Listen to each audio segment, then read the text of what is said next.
नमस्कार। गीता तत्व चिंतन के अगले अंक में आप सभी का स्वागत है। इससे पहले हम आत्म तत्व समस्त शक्ति का उत्स या स्रोत इस विषय पर स्वामी आत्मानंद जी के विचारों को सुन चुके हैं। इस विषय पर दिए गए उनके प्रवचन का आज हम अंतिम भाग सुनने जा रहे हैं। इससे पहले वाले अंक में महाराज ने अविनाशी तथा अव्यय की व्याख्या, षड विकार, नाश के सोपान और आत्मा की अप्रमेयता विषयों पर अपने विचार प्रकट किए थे। आज महाराज आत्मा प्रत्यक्ष प्रमाण का विषय पर अपने विचार प्रकट करते हुए बता रहे हैं कि प्रमाण 4 प्रकार के होते हैं: प्रत्यक्ष, अनुमान, उपमान और आगम। इंद्रियों के स्पर्श से जो पैदा होने वाला ज्ञान होता है उसे प्रत्यक्ष प्रमाण कहते हैं। इंद्रियां इस प्रकार से आत्मा को नहीं जान पाती क्योंकि आत्मा अव्यक्त है। वह एक ऐसी अवस्था है यतो वाचो निवर्तन्ते अप्राप्य मनसा सह, अर्थात जहां से वाणी मन के साथ आत्मा को बिना पाए लौट आती है। उपनिषद कहते हैं कि न तत्र चक्षुर गच्छति न वाग गच्छति नो मनः, अर्थात वहां उस आत्मा के समीप न आंखें जा पाती हैं, न वाणी, न मन। इसका कारण यह है कि इन इंद्रियों का विचरण क्षेत्र है द्वैत राज्य और आत्मा का साम्राज्य अद्वैत का है। वहां इंद्रियों की पहुंच नहीं, इसलिए आत्मा प्रत्यक्ष प्रमाण का विषय नहीं। महाराज कह रहे हैं कि यहाँ पर एक शंका उठ सकती है। यह कहा जा सकता है कि आत्मा मन का विषय नहीं, पर उपनिषद तो यह भी कहता है मनसैवानुद्रष्टव्यम, अर्थात आत्मा मन से ही देखा जाता है। यह विरोधी बात कैसे? यदि उपनिषद की इस बात को सत्य माने तो आत्मा प्रत्यक्ष प्रमाण का विषय हो गया। इसके उत्तर में कहा जाता है कि यहाँ पर मन सामान्य अर्थ में नहीं लिया गया है। वह मन जो साधना द्वारा पूरी तरह शुद्ध हो चुका, अपने स्वभाव को त्याग कर मांडूक्य उपनिषद के शब्दों में अमन हो जाता है, वह अमनी मन ही आत्मा की अनुभूति कराता है। मन को अमन बनाने की साधना ध्यान योग कहलाती है, जिसके संबंध में हमने पिछले प्रवचन में कुछ विचार किया है। इसलिए इस विवेचन से यह सिद्ध हुआ कि प्रत्यक्ष प्रमाण हमें आत्मा का ज्ञान नहीं दे सकता। आगे महाराज अनुमान प्रमाण और उपमान प्रमाण पर अपने विचार प्रकट करते हुए कह रहे हैं कि अनुमान प्रमाण का अर्थ है अनुमान के द्वारा वस्तु का ज्ञान प्राप्त करना। जैसे हमने धुआं देखा, हमें मालूम है कि आग के साथ धुआं हरदम रहता है, इसलिए हमने धुएं को देखकर अनुमान लगाया कि वहां आग लगी है। पर इस प्रकार का अनुमान सीमित जगत में ही चल सकता है। अनंत और असीम आत्मा के संदर्भ में हम अनुमान से काम नहीं ले सकते। उपमान प्रमाण ज्ञान का वह तरीका है जहां हम उपमा से वस्तु को जानने का प्रयास करते हैं। जैसे हमने किसी व्यक्ति को कहा नर केसरी, इसका मतलब यह है कि हम उस व्यक्ति के बल की तुलना केसरी के बल से करते हैं। पर यह प्रमाण भी द्वैत के राज्य में ही चल सकता है। जहां आत्मा को छोड़ और कुछ नहीं है, वहां उसकी उपमा किससे दें, उसकी तुलना किससे करें? इसलिए यह प्रमाण भी हमें आत्मा का ज्ञान नहीं दे सकता। आगे महाराज आगम प्रमाण चिट्ठी का दृष्टांत विषय पर अपने विचार प्रकट करते हुए बता रहे हैं कि अब रहा आगम प्रमाण, जिसका अर्थ है शास्त्रों के सहारे किसी को जानना। पर इस आत्मा को आगम प्रमाण के द्वारा भी नहीं जाना जा सकता, क्योंकि शास्त्र स्वयं कहते हैं नायमात्मा प्रवचनेन लभ्यो न मेधया न बहुना श्रुतेन। यह आत्मा वेदाध्ययन द्वारा प्राप्त होने योग्य नहीं है और न धारणा शक्ति अथवा अधिक श्रवण से ही प्राप्त होती है। यहाँ पर प्रश्न उठता है कि यदि यही सत्य हो तो फिर शास्त्रों की उपयोगिता क्या है?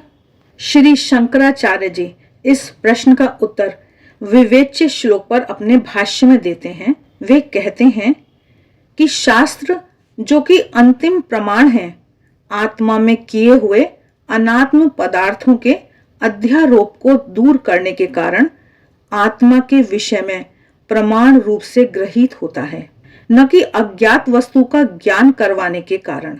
मतलब यह है कि शास्त्र लक्ष्य का निर्देश करता है और उसकी प्राप्ति में जो बाधाएं आती हैं उनको दूर करने का उपाय मात्र बताता है। महाराज आगे बता रहे हैं कि श्री रामकृष्ण देव इस बात को समझाने के लिए चिट्ठी का दृष्टांत देते हैं।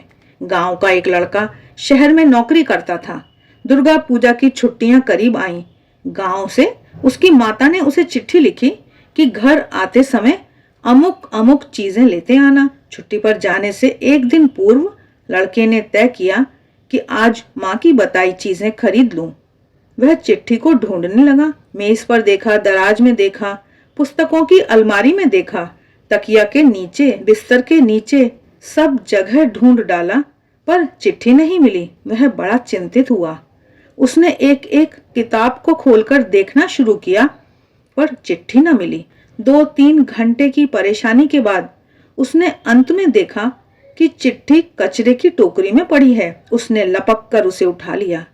एक बार उसने चिट्ठी को अच्छी तरह पढ़ लिया और फिर से उसे कचरेदान में फेंक दिया। बड़ी परेशानी के बाद चिट्ठी मिली, ऐसा सोचकर उसने चिट्ठी को फ्रेम में जड़कर तो नहीं रखा। चिट्ठी पढ़ ली, बस चिट्ठी का काम हो गया। अब वह बाजार जाएगा और चिट्ठी में बताई गई चीजें खरीद कर लाएगा। ठीक इसी प्रकार शास्त्र लक्ष्य का निर्देश मात्र करते हैं। वे बताते हैं कि लक्ष्य को पाने के लिए हमें क्या करना चाहिए। शास्त्रों से यह जान लिया तो उसका और प्रयोजन नहीं रह जाता। अब तो शास्त्रों के निर्देश के अनुसार चलना, साधना करना यही शेष रह जाता है। इसलिए कहा गया है कि आत्मा को आगम प्रमाण के द्वारा भी नहीं जाना जा सकता। आगे महाराज बता रहे हैं कि ब्रह्म वस्तु को छोड़ वेद वेदांत सब झूठे हो गए। इस विवेचन का सार यही हुआ कि आत्मा चारों प्रमाणों से ज्ञेय न होने के कारण अप्रमेय है। पुनः श्री रामकृष्ण देव के वचनों का यहाँ पर स्मरण हो आता है। वे कहते थे, ब्रह्म क्या है यह आज तक कोई मुंह से बोल ना सका। सारी चीजें झूठी हो गई हैं। वेद, पुराण, तंत्र, षड दर्शन सब के सब झूठे हो गए हैं। होठों से वे छू गए हैं, मुंह से उनका उच्चारण हुआ है, इसीलिए झूठे हो गए हैं। केवल एक वस्तु झूठी नहीं हो पाई है, वह है ब्रह्म। वेद ब्रह्मा के मुंह से निकला है, तंत्र शिव के मुख से आया है, इसीलिए वे झूठे हो गए हैं। पर उस आत्मा को, उस सच्चिदानंद ब्रह्म को कोई मुंह से नहीं निकाल सका, इसीलिए वह झूठा नहीं हुआ। नमक का पुतला हाथ में नापने की छड़ी लेकर गहराई नापने समुद्र में उतरा। एक कदम वह गया नहीं कि जल में घुलकर एक हो गया। अब कौन बताए कि समुद्र कितना गहरा है। इसी प्रकार जीव आत्मा को, ब्रह्म को नापने जाता है। आत्मा के समीप वह गया कि उससे तद्रूप एकाकार हो गया। अब कौन बताए कि आत्मा कैसी है। आत्मा अप्रमेय परंतु अनुभव गम्य। इस विषय पर अपने विचार प्रकट करते हुए स्वामी आत्मानंद जी कह रहे हैं, यहाँ पर पुनः एक शंका उपस्थित की जा सकती है कि जब आत्मा को अप्रमेय कहा तो इसका तात्पर्य यह हुआ कि आत्मा का दर्शन कभी नहीं हो सकता, वह मात्र एक कल्पनीय वस्तु ही बनी रहेगी। फिर आत्मानम विजानीहि, आत्मा व अरे द्रष्टव्य, आत्मा को जानो, आत्मा को देखना चाहिए।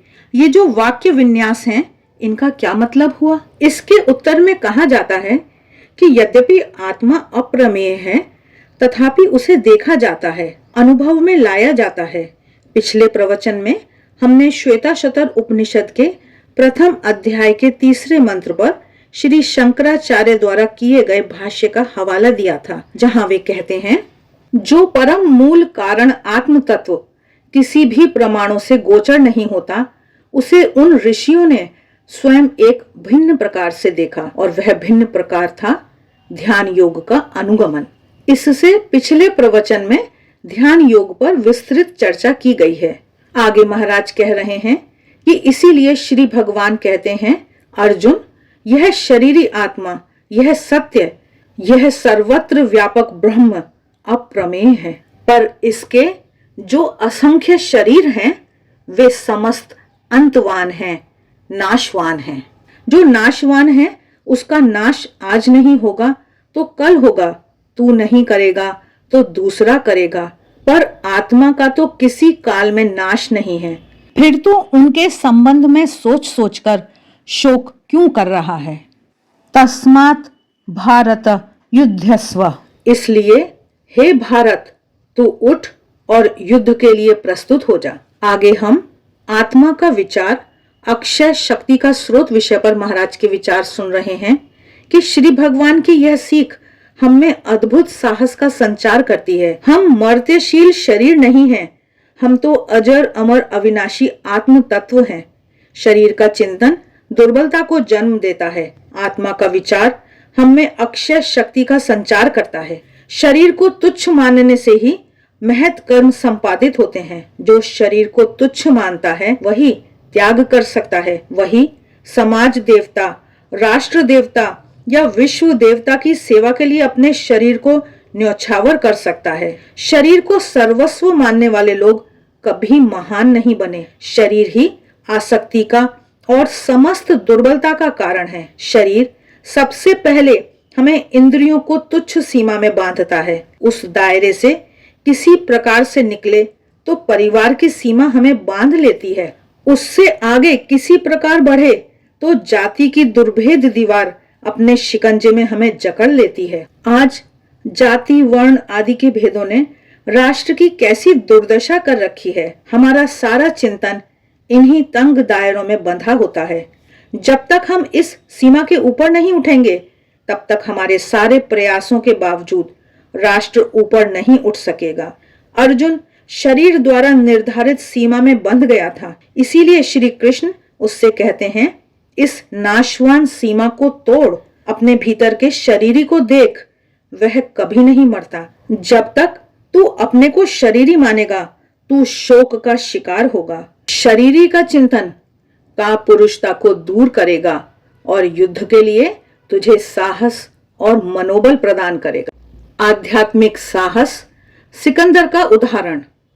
महाराज कह रहे हैं कि साहस दो प्रकार का होता है। एक प्रकार का साहस है तोप के मुंह में दौड़ जाना, दूसरे प्रकार का साहस है अपने को आत्मा मानकर विश्वास करना। कहते हैं कि एक बार सिकंदर महान जब भारत आया तो यहाँ महात्माओं की खोज में लग गया।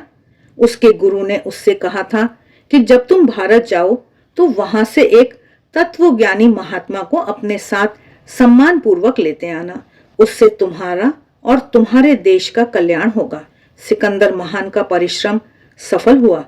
बहुत खोज करने के बाद उसने देखा कि एक वृद्ध साधु नदी के तीर पर एक शिलाखंड पर बैठे हुए हैं। वह उनसे बातें करके बड़ा प्रभावित हुआ।